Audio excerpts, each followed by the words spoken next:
Je vous propose aujourd'hui de méditer à partir de ce texte d'Isaïe du chapitre 58, versets 3 à 12. Quand nous jeûnons, pourquoi ne le vois-tu pas? Quand nous faisons pénitence, pourquoi ne le sais-tu pas? Oui, mais le jour où vous jeûnez, vous savez bien faire vos affaires, et vous traitez durement ceux qui peinent pour vous. Votre jeûne se passe en disputes et querelles, en coups de poing sauvages. Ce n'est pas en jeûnant comme vous le faites aujourd'hui que vous ferez entendre là-haut votre voix. Est-ce là le jeûne qui me plaît, un jour où l'homme se rabaisse? S'agit-il de courber la tête comme un roseau, de coucher sur le sac et la cendre? Appelles-tu cela un jeûne, un jour agréable au Seigneur? Le jeûne qui me plaît, n'est-ce pas ceci? Faire tomber les chaînes injustes, délier les attaches du joug, rendre la liberté aux opprimés, briser tous les jougs. N'est-ce pas partager ton pain avec celui qui a faim, accueillir chez toi les pauvres sans abri, couvrir celui que tu verras sans vêtements, ne pas te dérober à ton semblable? Alors ta lumière jaillira comme l'aurore, et tes forces reviendront vite. Devant toi marchera ta justice, et la gloire du Seigneur fermera la marche. Alors, si tu appelles, le Seigneur répondra. Si tu cries, il dira « Me voici ». Si tu fais disparaître de chez toi le joug, le geste accusateur, la parole malfaisante, si tu donnes à celui qui a faim ce que toi tu désires, et si tu combles les désirs du malheureux, ta lumière se lèvera dans les ténèbres, et ton obscurité sera lumière de midi. Le Seigneur sera toujours ton guide. En plein désert, il comblera tes désirs et te rendra vigueur.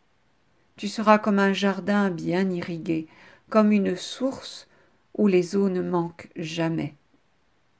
Tu rebâtiras les ruines anciennes, tu restaureras les fondations séculaires, on t'appellera celui qui répare les brèches, celui qui remet en service les chemins. Dans ce texte, Isaïe nous donne le sens du jeûne. Pourquoi jeûner? Il nous invite à un discernement pour que de religieux, de rituels, notre jeûne devienne un jeûne amoureux. Il recentre cette pratique sur l'amour, un amour de Dieu qui passe par l'amour du prochain et de soi-même, parce que le jeûne nous transforme. En cherchant à plaire à Dieu et à aimer nos frères et sœurs, nous allons mettre en pratique ce que Jésus nous dit en Matthieu 9, verset 13. Allez donc apprendre ce que signifie « c'est la miséricorde que je veux, non le sacrifice ». Et David, déjà dans le psaume 50, versets 17 à 19, le priait ainsi. « Seigneur, ouvre mes lèvres, et ma bouche annoncera ta louange. Si j'offre un sacrifice, tu n'en veux pas, tu n'acceptes pas d'holocauste. Le sacrifice qui plaît à Dieu, c'est un esprit brisé. Tu ne repousses pas, ô mon Dieu, un cœur brisé et broyé. » Alors on peut se demander, qu'est-ce que Dieu attend de moi pendant ce temps de carême, ce temps de jeûne? Comment est-ce que je peux faire sa volonté? Bien certainement en ayant la volonté, pendant ce temps de carême, de faire la sienne volonté. Comme si Jésus l'a prié à Gethsémani, dans cette heure si difficile, où il allait donner sa vie, Il a dit à son Père, non pas ma volonté, mais la tienne. Donc le sacrifice qui plaît à Dieu, ce jeûne que nous allons faire, c'est vouloir, à travers tous les efforts que nous allons pouvoir installer, c'est vouloir faire de plus en plus la volonté de notre Père qui est aux cieux. Parce qu'il est aux cieux, il nous invite à nous dépouiller de ce qui, dans ce monde terrestre où nous vivons, nous empêche de viser le ciel, nous freine dans notre élan vers notre finalité, qui est le ciel. C'est ce que signifie cette parole de Jésus dans Matthieu, chapitre 5, versets 29 et 30. « Si ton œil droit entraîne ta chute, arrache-le et jette-le loin de toi, car mieux vaut pour toi perdre un de tes membres que d'avoir ton corps tout entier jeté dans la géhenne. Et si ta main droite entraîne ta chute, coupe-la et jette-la loin de toi, car mieux vaut pour toi perdre un de tes membres que d'avoir ton corps tout entier qui s'en aille dans la géhenne. » Oui, le jeûne nous libère de ce qui pourrait entraîner notre chute, nous éloigner de Dieu. Au passage, Jésus parle du regard. Nous savons à quel point le regard est important. Comme beaucoup de tentations commencent par là, on peut se demander sur quoi je pose mes yeux. Ce que je regarde, je peux le convoiter, je peux le désirer. Et ce n'est pas toujours bon pour moi. De la même manière, ce que je fais de mon temps, mes activités, quand Jésus parle des membres, de la main, est-ce qu'avec cette main droite je tiens une cigarette? Qu'est-ce que cette main me sert à mettre dans mon corps, à faire entrer en moi? Quelle nourriture? Est-ce qu'elle me fait du bien ou pas? Qu'est-ce que je tiens en main lorsque je veux m'occuper, pendant mes loisirs? Quel type de lecture? Le téléphone, les réseaux sociaux. Est-ce que tout cela ne m'occupe pas trop? Est-ce que ce que j'écoute, regarde ou pratique pendant mes temps de loisirs m'édifie?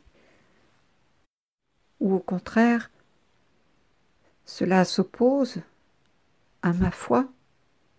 Il y a peut-être des contenus qui montrent de la violence, de la perversion. On peut s'habituer, dans une certaine mesure, à avoir de la violence, sans forcément en être affecté. Peut-être que ma sensibilité, au fil du temps, est émoussée face au mal que je vois à la télévision, dans les vidéos que je regarde, émoussée face à des comportements pervers que la société considère, elle, comme naturels. Et tout cela peut finir par altérer mon jugement et donc ma sensibilité. Mais dans ces paroles de Jésus, si ta main t'entraîne au péché, si tes yeux, etc., il y a ceci. Ce qui signifie que Dieu ne nous demande pas de tout supprimer. Si cela nous entraîne au péché, si cela est mauvais pour nous, parce qu'il y a la joie, il y a le partage, il y a la détente, tout cela, Dieu sait que nous en avons besoin. Dieu ne nous demande pas d'être des croyants tristes et sombres, vivant une pratique stricte dans un esprit de religiosité qui mène à la mort, comme le faisaient les pharisiens. Non, nous sommes invités à faire attention simplement à ce que nous laissons entrer en nous, comme images, paroles, musique, etc. Comme nourriture également. Tout ce que nous ingérons, que nous donnons à notre corps, à respirer également. Dieu nous demande simplement de discerner si tous ces contenus, toutes ces choses-là sont bonnes pour moi, si tout cela véhicule des valeurs chrétiennes, si cela correspond à mes valeurs chrétiennes, si ce qui occupe mon temps m'édifie dans l'amour du prochain, de Dieu et de moi-même. Alors Isaïe, déjà bien longtemps avant Jésus, des siècles avant, nous invite à privilégier la miséricorde sur le sacrifice. Et je pense à un passage dans Matthieu 21, versets 12 et 13, qu'on connaît bien. Jésus entra dans le temple et il expulsa tous ceux qui vendaient et achetaient dans le temple. Il renversa les comptoirs des changeurs et les sièges des marchands de colombes. Il leur dit, « Il est écrit, ma maison sera appelée maison de prière. Or vous, vous en faites une caverne de bandits. » Ainsi, lorsque nous offrons un sacrifice, la tentation est grande de marchander avec Dieu, d'attendre de lui quelque chose en échange du sacrifice offert. C'est la même chose lorsque nous jeûnons. On peut être tenté, le jeûne en soi a de la valeur s'il est offert à Dieu avec un cœur totalement généreux, libre, un cœur amoureux qui désire se laisser transformer, dépouiller de lui-même pour que Dieu puisse prendre la première place, pour pouvoir mieux le servir, et non pas, ainsi que Jésus en fait la critique, marchander avec Dieu pour que Dieu serve nos désirs. Disant, si je fais cela, si je jeûne pendant tant de temps, ben peut-être, Seigneur, tu vas me donner tel ou tel charisme, tu vas me permettre telle ou telle position, y compris au sein d'une église. En matière de jeûne, laissons-nous encore inspirer par Jésus, ainsi que nous le décrit Matthieu dans son chapitre 4. Alors, Jésus fut conduit au désert par l'Esprit pour être tenté par le diable. Après avoir jeûné 40 jours et 40 nuits, il eut faim. Et vous connaissez la suite, le tentateur s'approcha. Et il y a ces 3 tentations auxquelles Jésus répond par la parole de Dieu. La première étant justement en lien avec la faim. De quoi as-tu faim? C'est la question que lui pose le tentateur. Si tu es fils de Dieu, ordonne que ces pierres deviennent du pain. Et Jésus lui répond, l'homme ne vit pas seulement de pain, mais de toute parole qui sort de la bouche de Dieu. C'est au moment où Jésus a faim que le tentateur s'approche. Dieu nous interroge sur notre faim spirituelle.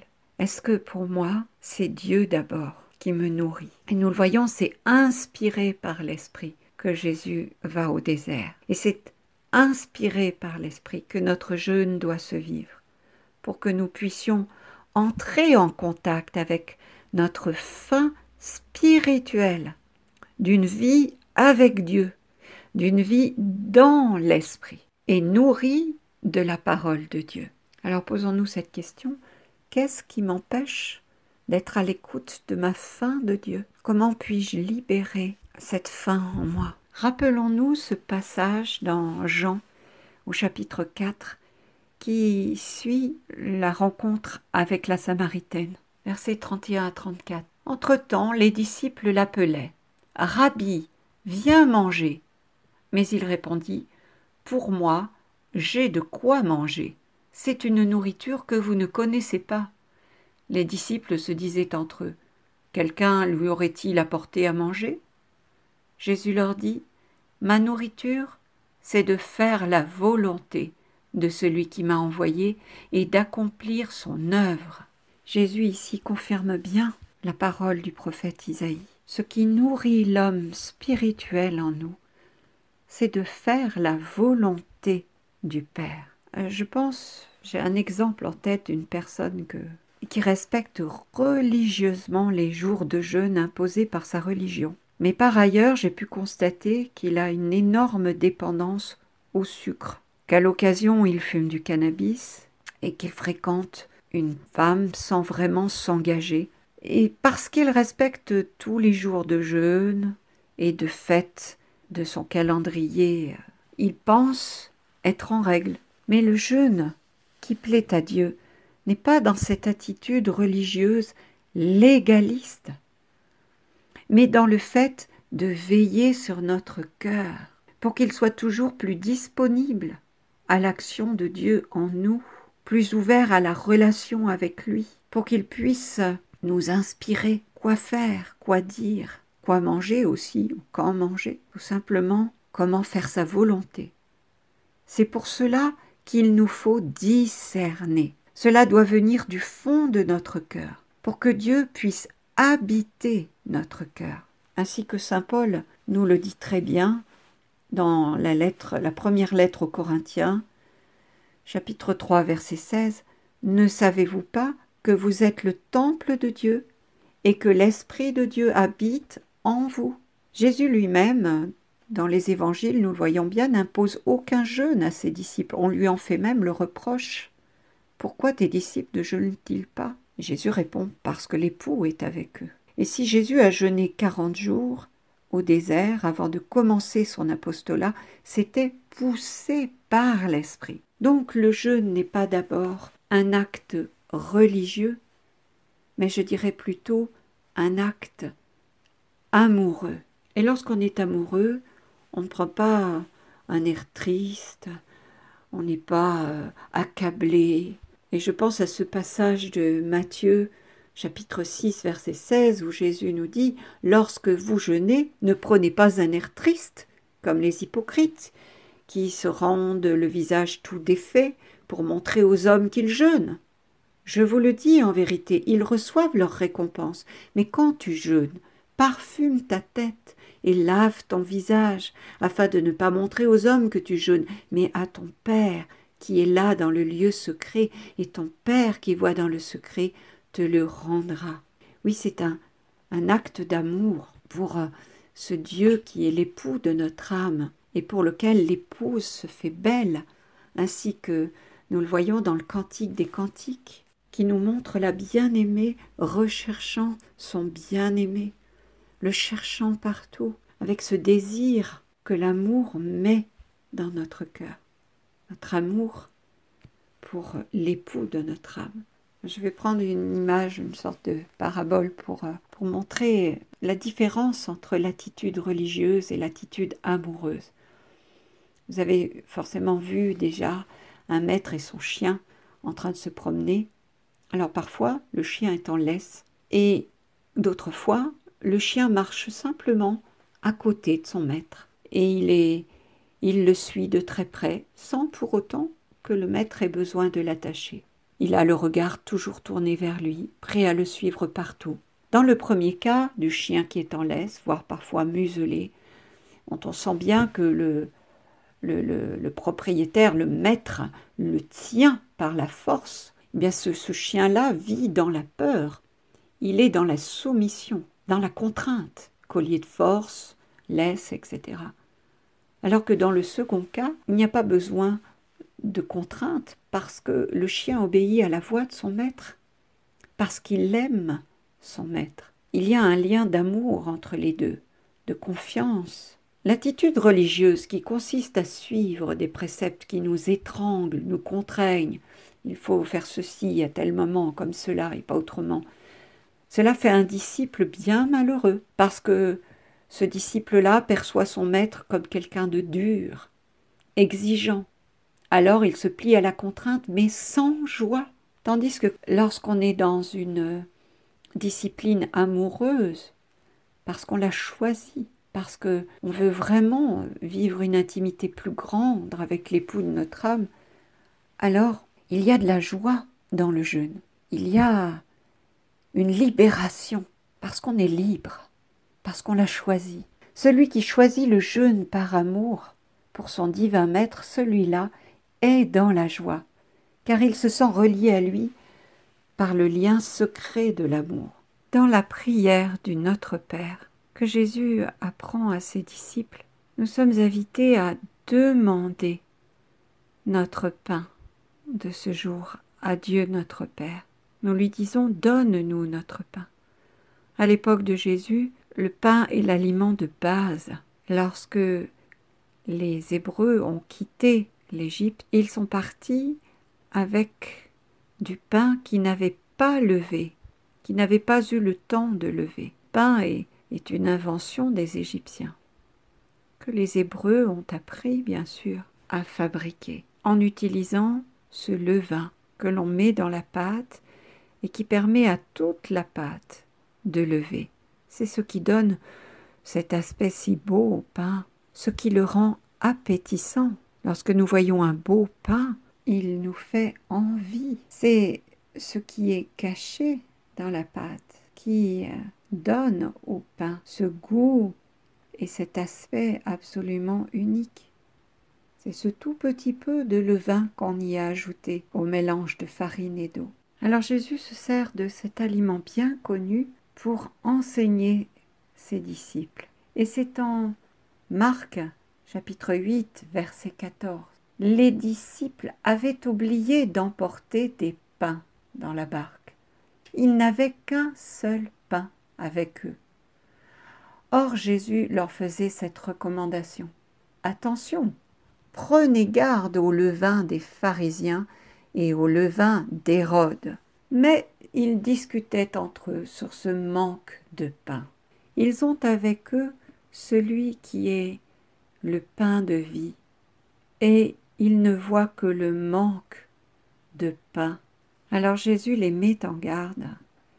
Il nous met en garde contre le levain des pharisiens. En effet, les pharisiens s'attachent à ce qui est permis ou interdit par la loi.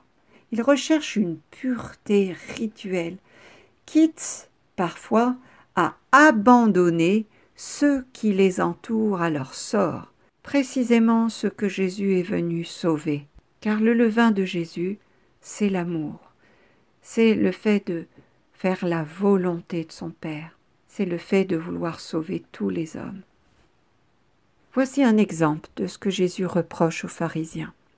C'est en Marc chapitre 7, versets 10 à 13. En effet, Moïse a dit « Honore ton père et ta mère » et encore « Celui qui maudit son père ou sa mère sera mis à mort. » Mais vous, vous dites « Supposons qu'un homme déclare à son père ou à sa mère « Les ressources qui m'auraient permis de t'aider sont corban, c'est-à-dire dons réservés à Dieu. » Alors, vous ne l'autorisez plus à faire quoi que ce soit pour son père ou sa mère. Vous annulez ainsi la parole de Dieu par la tradition que vous transmettez. C'est cela le levain des pharisiens. Une stricte observance de la loi qui les mène parfois à en oublier le commandement principal, qui est d'aimer son prochain comme soi-même. Et puis il y a le levain d'Hérode. Le levain d'Hérode, c'est la gloire, la recherche d'un certain prestige, de la richesse, des honneurs. On nous dit que Hérode aimait entendre Jean le Baptiste, qu'il a fait mettre en prison, puisque celui-ci lui reprochait d'avoir épousé la femme de son frère. Mais parce qu'il ne veut pas se déshonorer un jour devant les hôtes de son banquet, il le fait décapiter. Alors on doit toujours se demander, même lorsqu'il s'agit du jeûne, est-ce que cette pratique me conduit à vouloir épater la galerie, à essayer d'en faire plus que tel ou tel autre? Est-ce que j'agis ainsi pour être reconnu? En Matthieu 6, on voit que tout ce que nous faisons doit être connu seulement de Dieu. Et ça se passe entre Dieu et nous, c'est personnel. Matthieu 6, verset 1. Ce que vous faites pour devenir des justes, évitez de l'accomplir devant les hommes pour vous faire remarquer, sinon il n'y a pas de récompense pour vous auprès de votre Père qui est aux cieux. À un autre moment, Jésus utilise l'image du levain dans cette parabole de Matthieu, chapitre 13, verset 33. Le royaume des cieux est comparable au levain qu'une femme a pris et qu'elle a enfoui dans 3 mesures de farine jusqu'à ce que toute la pâte est levée. Nous pouvons l'imaginer, la femme, en mettant son levain dans la pâte, qu'elle va travailler ensuite, met de l'amour. C'est le levain de l'amour d'une mère pour ses enfants, qui fait le pain pour les nourrir, d'une épouse pour son mari, d'une fille peut-être pour ses parents âgés dont elle s'occupe. C'est le levain de l'amour.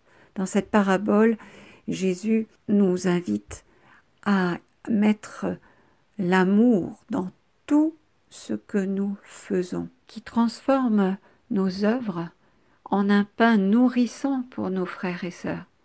C'est Dieu en nous qui transforme nos vies et nos cœurs pour que nos vies donnent envie à nos frères et sœurs en humanité, du bon goût de Dieu. Oui, parce qu'un beau pain levé, comme je le disais tout à l'heure, est attirant, beaucoup plus qu'un pain sans levain tout plat. Il donne envie. Dieu, comme le levain dans la pâte, ne se voit pas, mais on devine sa présence à l'aspect du pain. Idem pour nos vies, quand Dieu agit dans le secret de nos cœurs.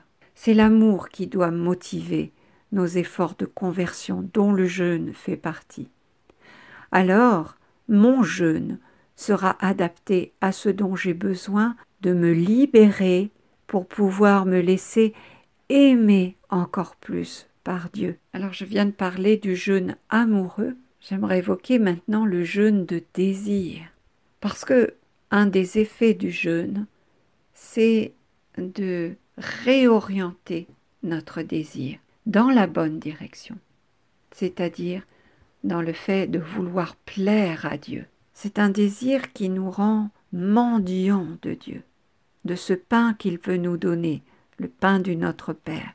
Le diable, l'ennemi, le diabolos, est celui qui veut nous faire manquer la cible. Lorsque nous jeûnons, notre désir est réorienté vers Dieu.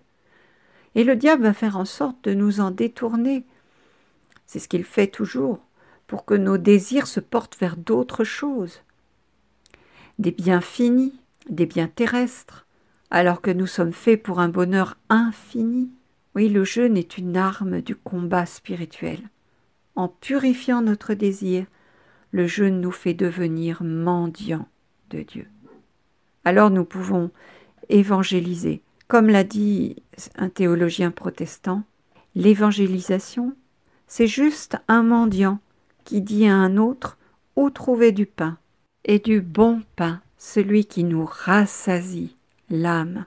Il y a des bienfaits au jeûne, celui de nous déposséder de nous-mêmes, de l'homme charnel.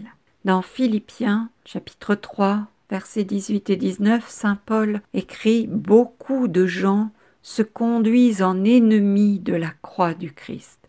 Ils vont à leur perte, leur Dieu, c'est leur ventre. Et ils mettent leur gloire dans ce qui fait leur honte. Ils ne pensent qu'aux choses de la terre. » Et rappelons-nous que le Notre Père commence par Notre Père qui est aux cieux. Oui, le jeûne, par la privation, nous dépouille du vieil homme. Il nous dépouille de tout ce qui habituellement nous sécurise, nous rassure, nous réconforte et meuble nos temps libres. Prenons l'exemple d'un funambule. C'est quelqu'un qui avance sur un fil, en hauteur, placé au-dessus du vide, entre deux points. Il ne peut avancer sur le fil que s'il regarde loin devant lui. S'il se met à regarder ses pieds, c'est sûr, il perd l'équilibre. Il est obligé de faire confiance à de nouveaux repères qu'il a appris à installer au fur et à mesure de ses entraînements sur ce fil. Des repères de plus en plus subtils, comme la sensation dans la plante des pieds, du contact avec le fil, la tonicité du corps, sa rectitude, puis toutes ces sensations d'ordre proprioceptif qui sont liées à la perception du corps. Il doit chercher en lui-même ces repères qui lui permettent d'avancer vers son objectif. Il ne regarde jamais le vide, mais toujours ce point d'arrivée. Eh bien, le jeûne, ça me fait penser un petit peu à ce funambule. Le jeûne nous demande de perdre des repères, d'enlever des repères qui nous rassuraient. Cette nourriture qu'on est habitué chez nous à manger 3 fois par jour, cette télévision qui, dans certaines familles, reste constamment allumée, les réseaux sociaux, enfin tout ce qui peut finalement prendre tellement de place qu'on n'a plus l'occasion de percevoir ce qui vient de l'intérieur, tellement on est focalisé sur ces sollicitations extérieures. Le jeûne nous enlève des repères extérieurs pour que nous puissions percevoir davantage ceux qui viennent de l'intérieur de nous.